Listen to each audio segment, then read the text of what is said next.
I've always been someone who enjoys being alone. Not all the time, because I'm extroverted as fuck, but I'm someone who enjoys spending time just with themselves. And if there's one band who provide the best soundtrack for doing that, for me, it has to be R.E.M. R.E.M. have been in my life for a long, long time now. I've got relatives who are really big fans, and I guess that just kind of rubbed off on me. Now, everyone listens to music on their own, of course, but for me, when I listen to R.E.M. on my own, it puts me in a contemplative and quite reflective mood in a way that not many other bands can do. It's January at the moment, and at a time when the UK looks mainly like this, and for most of my life this has never been my favourite time of year in the slightest. It's always had me kind of feeling a bit miserable and down.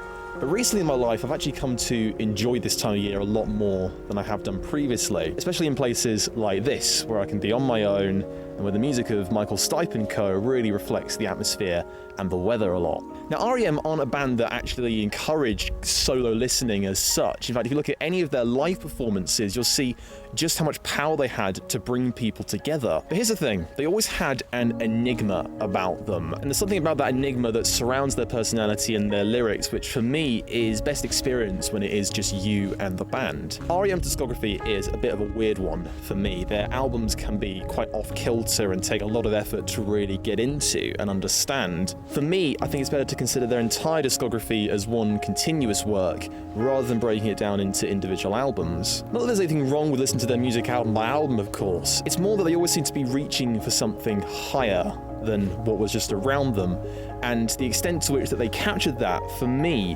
is best considered when you look at their entire discography as a whole. There are plenty of alternative bands that dissect politics and life, but none quite like R.E.M., who often hid that dissection behind a certain level of obscurity. When you see the world like that, and you're sort of seeking something more than just the world that is around you, you end up with music that puts you in a very specific kind of mindset. Now, I know I'm starting to sound a little bit sort of new age in all of this, but here's the thing. R.E.M. aren't really a band that encourage sort of high concept thinking or sort of deal with anything metaphysical.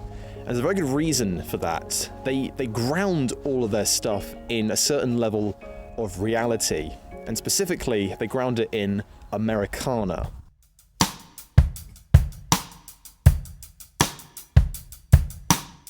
Now, people who know me in real life will know that I can spend a lot of time complaining about my gripes with the United States.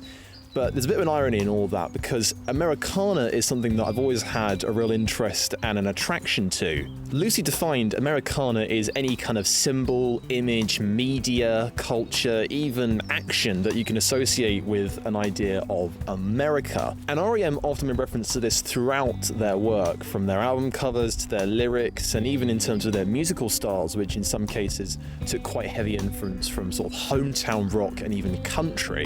And throughout all of this, there is a certain stillness in how they present America. It's not the sort of bustling superpower or the very, proudly patriotic nation that we're all kind of used to. It's a far quieter and more solitary version of what we're used to seeing. They instead put their focus on a more grounded underbelly of America compared to the kind of self-image of the United States that it has of itself. And being able to just to sort of escape into that world just by putting their music on is something that's been really, really special to me. What's always kind of hooked me is that they've always tried to capture a greater meaning or purpose behind those kind of tropes of America and Americana, and the references they make to it in their music has always been quite fascinating. There's a line on Man on the Moon where Michael Stipe says, "Here's a truck stop instead of St. Peter's," which for me really captures the expectation versus reality of religion in a nation where it runs under the motto of one nation under God. So many of their album covers too make references to images that you could only associate with America. And I guess kind of through all of that, I've been able to romanticize the idea and the imagery of Americana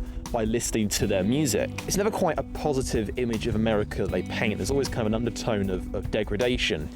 And when you're out in a place like this, which is quite desolate in itself, listening to that kind of music really brings the whole place to life.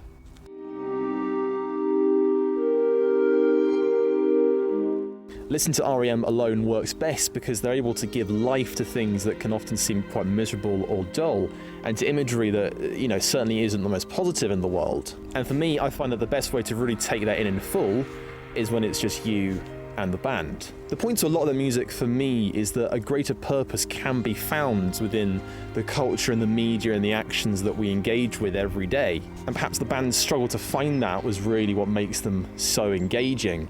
When they then dress that up with obscurity and kind of place it behind the enigma that their imagery created, you end up with a sound that's always going to force you to be inquisitive and is infinitely rewarding as you delve into it. Being alone with their music is, for me, the best way to fully immerse yourself in their view of the world. As someone so allured by Americana sitting across the pond in the United Kingdom, which of course is a country that shares a very unique and extensive history with the United States, the search for a greater purpose behind the narratives that we're told and that we tell ourselves produces music that is just endlessly fascinating to me and continues to hold my interest, most especially when it's just me and the band.